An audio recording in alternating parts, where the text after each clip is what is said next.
What's good? This your boy Hog here with the Haters Real podcast. Now let's get into this shit right here. I had to make it look juicy for her. Come on here with the haters. Hit that like button. Now let's get into this shit right here. Hundreds on hundreds on hundreds, yeah. Hey, what's that round my neck? Baggers on baggers, yeah. Hey, what's good? Hey, this your boy Hog here with the Haters Real podcast. Like and subscribe to the motherfucking channel. Hey, yeah, I'm bald head, hey, but I'm straight, I look good, you feel me? Fuck with me. Hey, I don't gotta run around here with dreads, hey, to try to make myself look like something I'm not. Hey, but let's get into this shit. Hey, we finna speak on Young Dolph. We finna get into it and speak on Young Dolph, because Young Dolph, he was the king of Memphis. Niggas went green, and when I mean go green, niggas went jealous and envy. And when they go jealous and envy, they want to take a man out. They don't want a man here because this man is making too much noise and he too lit, for any nigga to take him out the way. And Yo Gotti, he took Young Dolph out the way by any means necessary because he felt like he wanted to control Young Dolph the same way that he do Moneybag Black Youngster. And Young Dolph, he didn't need that because Young Dolph, he was independent. Young Dolph can go out here and get his own money. So listen, Dolph Robert Thornton Jr., July 27, 1985. That, Dolph just had a birthday. You feel me? He just turned 39. November 17th, 2021, he was shot and killed and gunned down at Makita's Cookie. Better known by his stage name as Young Dolph, was an American rapper from Memphis, Tennessee. But they say, he was born in Chicago, but, shit was going down in Chicago. So his mom and them moved to Memphis, but Memphis wasn't, mom and daddy, but Memphis wasn't no better. And his parents was on drugs, so his parents was on drugs. His grandma Ida, she raised him. So if I'm getting it wrong, just put it in the comments and hey, just let me know what's good. Okay, he was hanging around Gucci Mane. He was all up in Atlanta. He was rocking with them, Zaytove and all them. So everybody, they know that Dolph was a cool nigga. Dolph was cool. Dolph didn't mess with nobody. Dolph, he stayed in his circle. He rocked with who he rocked with. And Gucci Mane felt a certain type of way about Yo Gotti because how Yo Gotti was coming and trying to drop his album on the same day that he was trying to drop 1017. And if you go look in Dolph's eyes, Dolph was riding with Gucci Mane. And some people might be like, hey, why Dolph wasn't riding with Gotti? Hey, because he found out that Gotti wasn't real. Okay, now let's get back to it.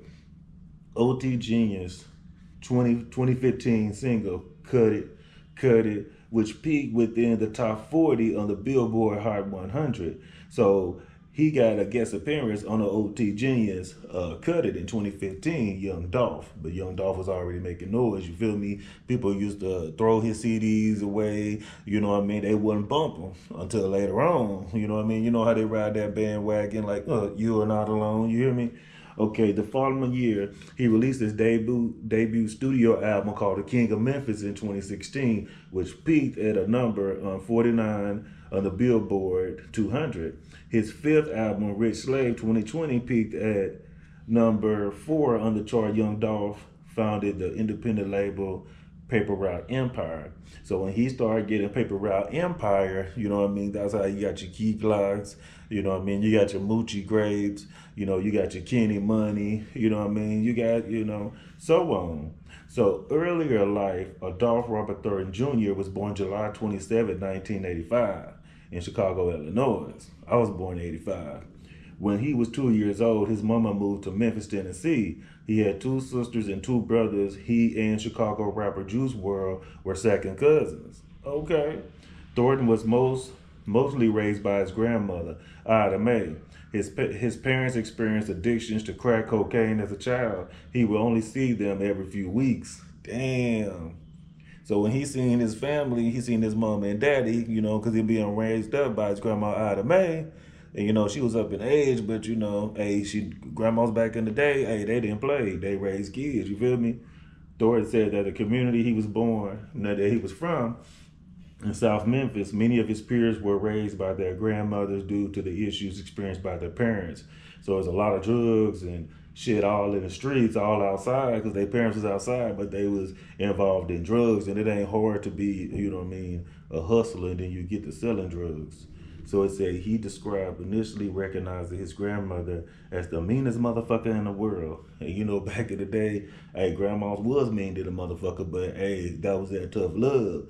Because, you know, they didn't want you in the streets and want you, you know, going to the pen.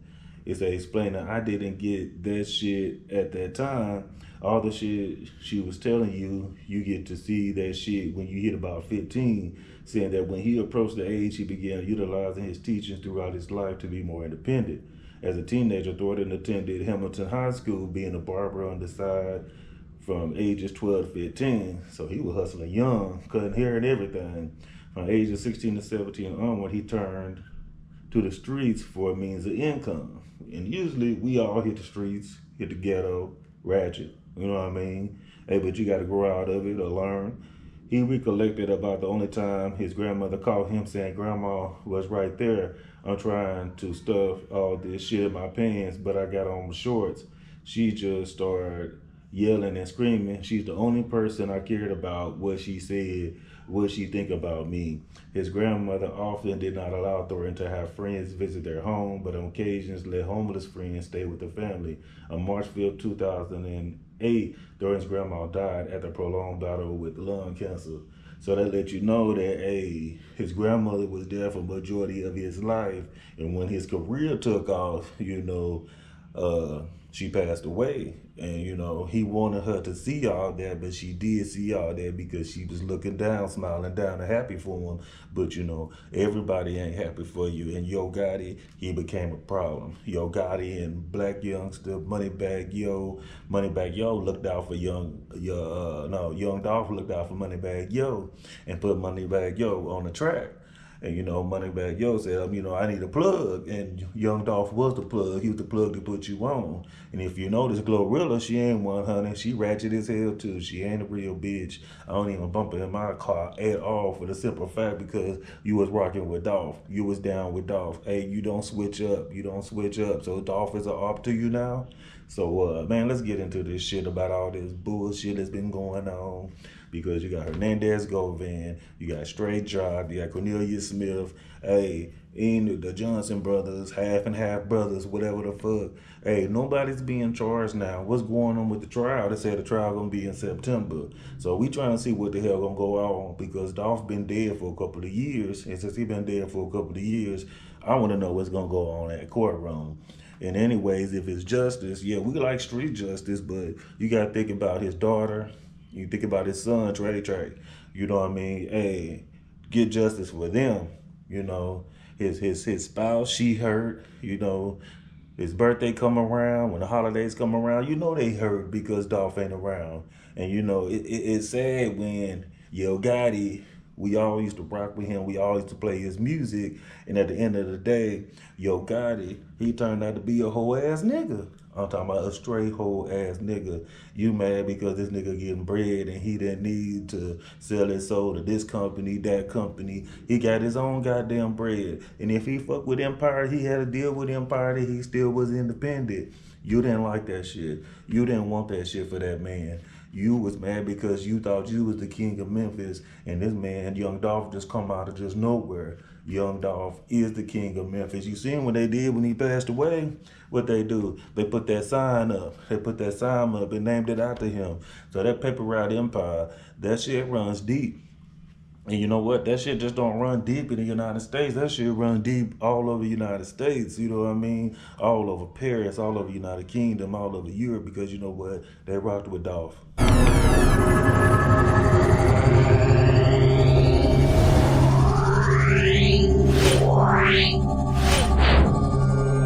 Wow.